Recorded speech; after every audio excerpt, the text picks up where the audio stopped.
With the shirt collar wide open, place the tape measure comfortably around the person's neck. You may need to adjust the tape measure so it does not get stuck due to skin perspiration. Holding the end of the tape measure with the index finger, place the index finger at the center of the neck or Adam's apple and pull the other end of the tape around the neck. Do not pull hard or have it too loose.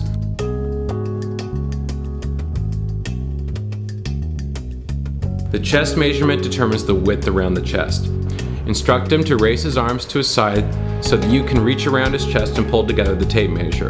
With one hand holding the tape measure together in the back, shift to the front and adjust the tape measure. Place it at the fullest part of the chest or just above both nipples.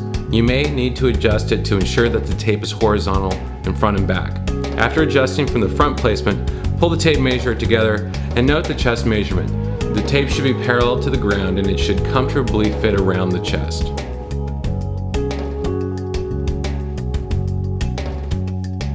While standing behind the person, please remind him to relax. Place the tape measure around the abdomen area and hold the tape measure together from the back. Adjust the measuring tape so that it is around the fullest part of the abdomen. The area is usually around the belly button. Put the tape measure comfortably around the abdomen and note the measurement while standing behind the person. The tape should be parallel to the ground and it should comfortably touch around the stomach.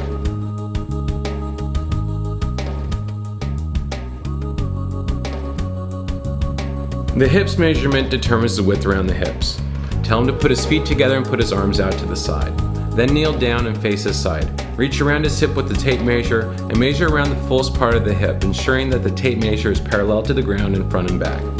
If he is wearing jeans or pants made of corduroy-like material, you can take 1/2 to 1 inch off the measurement.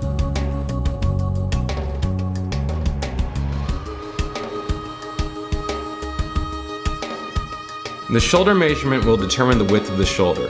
Before using the measuring tape, from behind, find where his shoulder meets the arm on both sides. Another way of looking at it is the 45-degree angle between the end of the shoulder point and arm. Place the tape measure on his left shoulder endpoint and lay the tape measure across his shoulders to the right shoulder endpoint. The tape measure will cross about 2 to 3 inches below the center neck bone, the bone with the small bump.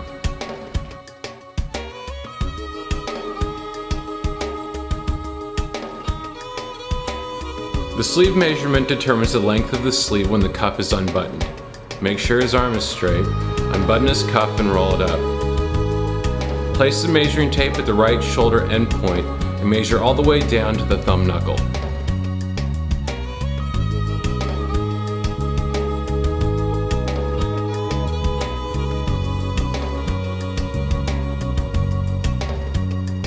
The bicep measurement determines the width of the sleeve for the upper arm. Measure the fullest part of the biceps. This is usually 6 to 7 inches below the shoulder end point. It does not matter which bicep you choose. Please tell him to relax his arms. People tend to flex their biceps.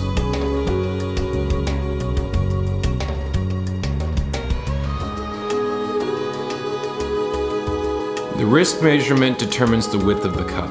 Lift his wrist, left or right is fine, and place the tape measure around the wrist.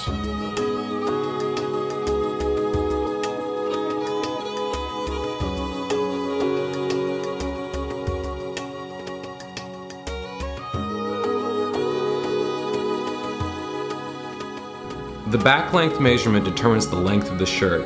It is important for dress shirts to be long enough so they do not tuck out when the person bends over.